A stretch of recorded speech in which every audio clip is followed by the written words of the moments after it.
Quero convidar você a abrir sua Bíblia em Atos capítulo 16. Atos 16, 25. A versão que eu tenho em mãos é a NVI, mas você pode acompanhar em qualquer versão. E está ali, ó. A versão que está em slide é a NVI. Por volta da meia-noite, Paulo e Silas estavam orando e cantando hinos a Deus. Os outros presos os ouviam. Vou ler mais uma vez. Por volta da meia-noite, Paulo e Silas estavam orando e cantando hinos a Deus. Os outros presos os ouviam. Irmãos, tem um ditado popular, muito conhecido nosso, que diz, e você vai até saber completar a frase: quem canta, seus males espanta. E, de certa forma, esse dito popular tem uma verdade nele. Tem uma verdade nele porque, de fato, a música ela é mesmo poderosa. A música ela tem o poder de acessar áreas do nosso cérebro e disparar até mesmo substâncias em nosso organismo. Uma música pode levar uma pessoa da euforia à melancolia. A música pode nos conduzir do riso às lágrimas. Tamanho é o poder da música. A música ela é tão poderosa que ela é utilizada até mesmo de forma terapêutica. Pensando nisso, a música também ela é poderosa na liturgia do culto da igreja. Se você pensar na história do povo de Deus, a música faz parte da liturgia da adoração desde os tempos antigos, do antigo Israel. A música sempre fez parte do louvor e da adoração a Deus. É claro que nós não podemos nos esquecer de que música não é adoração, porque nós somos chamados a adorar ao Senhor, mesmo que não seja por meio de música. Mas certamente a música é um meio através do qual nosso coração é quebrantado na presença de Deus. A música, sim, nos ajuda, nos auxilia, nos conduz a estarmos em adoração diante de Deus. Mas como eu disse, música não é adoração, mas ela é um instrumento para a adoração do Senhor. Então é pensando nisso que eu quero meditar com você sobre marcas da adoração. Você pode repetir isso? Marcas da adoração. Nós estamos aqui no capítulo 16 de Atos dos Apóstolos. Quando você lê o capítulo 16, você percebe que Paulo chega a Filipos, junto com Silas, depois de ter vindo de Troade, e ele chega e é o início do seu trabalho que acaba culminando no nascimento da igreja em Filipos. Ali em Filipos, Paulo tem a oportunidade de pregar o evangelho e uma mulher chamada Lídia, vendedora de púrpura. O texto bíblico diz que seu coração é aberto pelo Espírito Santo e ela atende à pregação do evangelho e ela tem experiência de conversão. Paulo e Silas ficam na sua casa. Ali também em Filipos acontece aquele episódio em que uma mulher possessa de espírito de adivinhação, durante vários dias, fica proclamando que aqueles homens eram homens que estavam ali para proclamar, homens de Deus que estavam ali para proclamar a salvação. Durante vários dias essa mulher dizendo isso, até que Paulo se indigna e repreende o espírito maligno que deixa aquela vida. Com isso vem uma consequência. Ela era escrava de homens que ganhavam muito dinheiro por causa das suas adivinhações, e aí o lucro acabou. Com isso, eles pegam Paulo e Silas, apresentam-nos diante da liderança ali, da cidade, os líderes da cidade. E Paulo e Silas acabam presos. Na prisão, o texto diz que eles foram severamente açoitados. Não foram só açoitados, severamente açoitados. No próprio capítulo 16, você vai perceber que Filipos é uma cidade que faz parte da região da Macedônia. E ela é uma das mais importantes, ou a mais importante do distrito. Filipos é uma colônia romana. Então, eles estão presos numa cadeia ao estilo romano. E o que é uma cadeia ao estilo romano? Uma cadeia ao estilo romano, obviamente, ela está longe de ser parecida com o que nós conhecemos hoje como prisão, como cadeia. Porque mesmo numa condição que é bastante ruim, a condição de quem é preso é uma condição ruim, muito ruim, mas nem se compara ao que era naquele tempo. Porque, inclusive, hoje existe uma legislação vasta que garante direitos mínimos a pessoas encarceradas. Só que nos tempos de Paulo, numa prisão romana, ele não tinha direito a nada. Muitos presos morriam até de fome. Muitos pegavam pestilências e doenças tão sérias na própria cadeia que eles poderiam morrer ali por conta dessas doenças. Era uma masmorra, úmida, insalubre, fétida, escura, e ainda amarrados pelos tornozelos no tronco. Aqueles homens sangravam nas costas por causa dos açoites e sangravam os seus tornozelos. numa condição horrível, horrorosa. Uma verdadeira usina de doenças eram aquelas masmorras. E era nesse contexto que nasce, então, a igreja dos Filipenses. Mas, queridos, a primeira marca que eu quero pensar com você, da marca da adoração, é a marca do triunfo sobre a adversidade. A marca do triunfo sobre a adversidade. Você viu no texto, Paulo e Silas, aprisionados nessa condição, como eu falei para vocês, era meia-noite, numa condição adversa, como essa que já relatei. E eles estavam ali louvando a Deus. Pensa comigo, a cadeia tinha outras masmorras, outras celas, outros presos, que viviam, que estavam ali experimentando a mesma agonia, a mesma adversidade.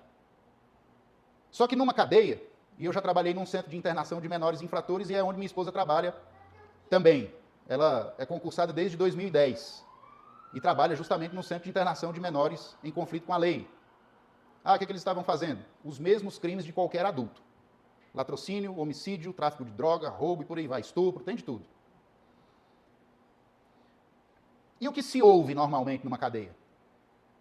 Com certeza não é música clássica. Não, com certeza não é música clássica, com certeza não é um falar sábio, eloquente, cheio de palavras gostosas de se ouvir. Não. A dor para os presos que estavam ali naquela cadeia era a mesma que Paulo e Silas enfrentavam. Então, o que eu aprendo, queridos, a primeira marca, a marca do triunfo sobre a adversidade, é que se tem gente que triunfa na adversidade, tem gente que perde na adversidade, que fracassa na adversidade. Como assim? Vou trazer para você um exemplo. Jó e a sua mulher. Você conhece a história de Jó, e você sabe que Jó era um homem riquíssimo. Mas o Senhor permitiu que o diabo viesse como um vendaval sobre a vida de Jó. E Jó perde todos os seus bens, Jó perde todos os seus filhos, Jó e sua esposa. E Jó ainda tem um agravante, né? Aquela doença no corpo dele lá, a pele toda tomada de tumores, aquela coisa. Nesse casal, você vê justamente alguém se tornando vitorioso na adversidade, que toma o caminho da vitória na adversidade, e outro que toma o caminho do fracasso na adversidade, mas a adversidade é igual para ambos. A esposa de Jó diz para ele: amaldiçoa esse teu Deus e morre. Ou seja, diante da adversidade, a mulher de Jó levanta os punhos e ela quer brigar com Deus. Ali, se ela pudesse, ela lhe daria um murro bem no meio da cara. Indignada, revoltada, transtornada. Esse é um caminho de derrota, de fracasso diante da adversidade. Mas o caminho da vitória na adversidade também se vê na vida então de Jó, porque ele diz: não, Deus deu, Deus tomou, bendito seja o nome do Senhor. Ele bendiz o nome do Senhor, ele glorifica o Senhor, mas ele está vivendo a mesma adversidade da mulher dele. Na mesma adversidade, um toma o caminho do fracasso e o outro toma o caminho da vitória.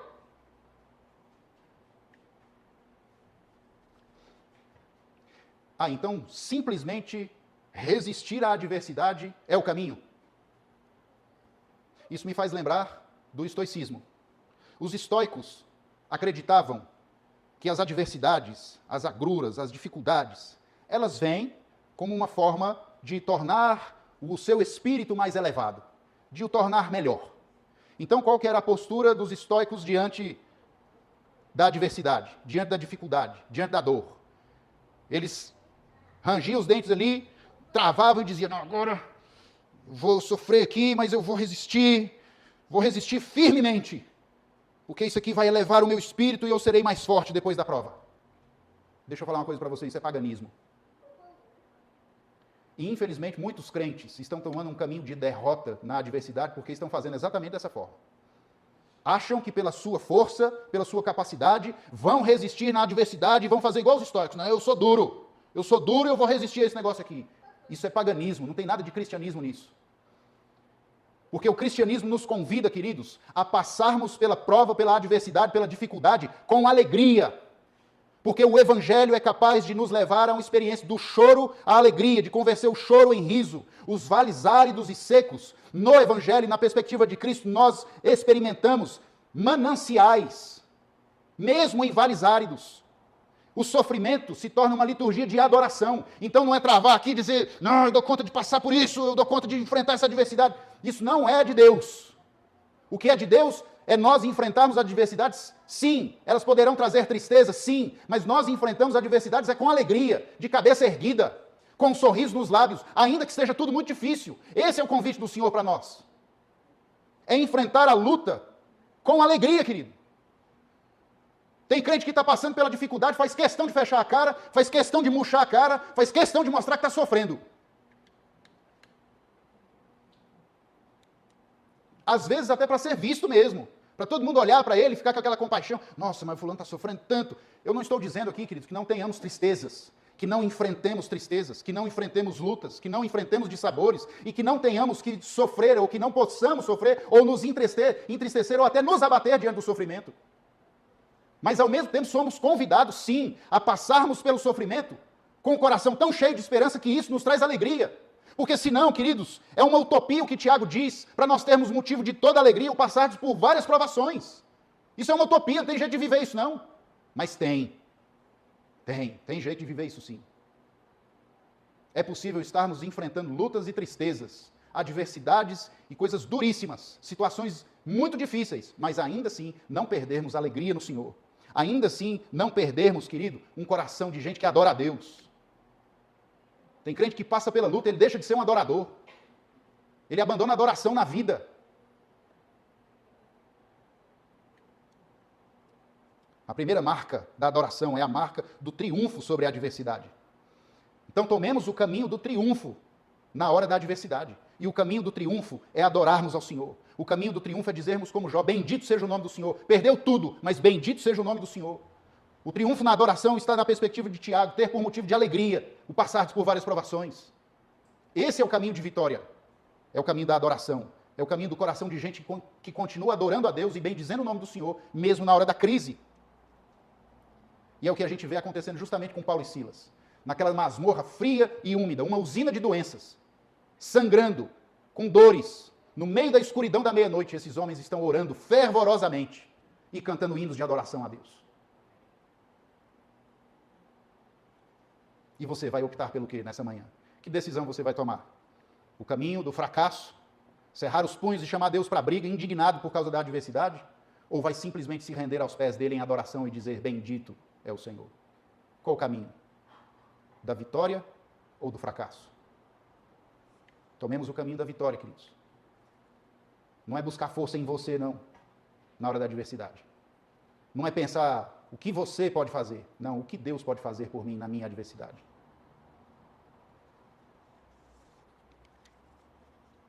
A segunda marca é a marca do testemunho do Evangelho. Acompanhe comigo a parte B do versículo. Ele diz assim, verso 25, a parte B. Os outros presos os ouviam. Ali Paulo e Silas tiveram a oportunidade, na adversidade, de testemunhar o Evangelho, irmãos. O ambiente de uma cadeia é um ambiente de praguejamento, é um ambiente de murmuração, é um ambiente de palavrões, é um ambiente de raiva e de ódio. Mas aquela madrugada, ou início de madrugada, foi inusitado o que aconteceu naquela cadeia. 2 crentes cheios do Espírito Santo, como eu destaquei anteriormente, na mesma condição adversa dos demais presos. Ao invés de murmuração, de praguejamento, aqueles homens estavam cantando. Meia-noite, na escuridão de uma cadeia, cânticos noturnos foram ouvidos, queridos. E os outros presos escutaram. Orações fervorosas e hinos de louvor a Deus. E sabe o que é interessante? A palavra escutar indica ouvir atentamente. É a ideia de ouvir algo que dá prazer. Eles ouviram algo naquela madrugada que chamou-lhes a atenção e eles não só estiveram atentos ao que estavam ouvindo, era algo tão diferente, tão pleno, tão regozijante que trouxe prazer, de fato, aos ouvidos daqueles homens. Era algo realmente diferente para um ambiente de uma cadeia. Charles Spurgeon disse o seguinte, os cânticos noturnos vêm somente de Deus, não se encontram ao alcance dos homens. E aí, na perspectiva de Paulo e Silas, os cânticos noturnos ali só poderiam vir, de fato, do Espírito de Deus que enchia o coração daqueles homens. E homens comuns, como eu e você, que poderiam estar naquela cadeia praguejando e reclamando, não. Porque estavam cheios do Espírito Santo, receberam do próprio Espírito Santo músicas e um coração fervoroso na direção de orar e buscar ao Senhor, mesmo naquela condição adversa. Então, naquela madrugada, aquelas celas úmidas, escuras e insalubres, em que antes só escutavam impropérios e palavrões, agora ouve-se orações a Deus. Corações fervorosos, dizendo ao Senhor palavras de louvor, de adoração e hinos sendo cantados. E os presos ouvindo. Querido, é a manifestação viva do Evangelho acontecendo através da vida de Paulo e Silas. Você e eu precisamos ser a primeira Bíblia que os não crentes vão ler. Ainda que eles nem reconheçam a Bíblia como palavra de Deus. Mas eles vão ver a Bíblia em você através das suas ações, das nossas atitudes, das nossas reações, inclusive, diante das adversidades. A primeira Bíblia que eles vão ler é você, por isso que você e eu precisamos ser cartas vivas. O Evangelho precisa estar encarnado em você e em mim. Porque ainda que eles não creiam nesse livro, mas eles vão ver esse livro em nós. Eles precisam ouvir da sua boca. Eles precisam ouvir da sua boca palavras agradáveis. Precisam ouvir da sua boca louvor a Deus. Precisam ouvir da sua boca palavras temperadas com sal, cheias de sabedoria. Um crente no meio de incrédulos precisa ser mesmo uma luz ali. Precisa ser uma luz a brilhar.